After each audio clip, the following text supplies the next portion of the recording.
سر و صدای ستارگان، سروده شاعر ایتالیایی فرانکا کلوزو. به صدای سکوت گوش بسپار، به روح من که تو همه جا به دنبالش هستی. روحی از سکوت مسحور کننده، این صدای آرامش بخش. اما سکوت صدایی ندارد، وگرنه صدای ستارگان که از کیهان برمیخیزد در حالی که به دنیا گوش میدهم رعد و برق کرکننده است و من در تلاش و تقلا میگویم چرا تنها من این صدا را میشنوم و هیچ کس دیگری آن را حس نمی کند.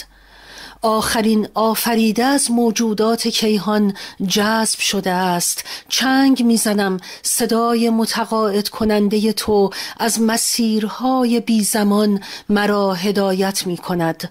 صدایت را دوست می دارم ای سکوت که روح من آن را در یک پژواک بازآفرینی می کند، بدان هنگام که صدای خشم را به جهانی در جنگ و بدون صلح خفه می کنم.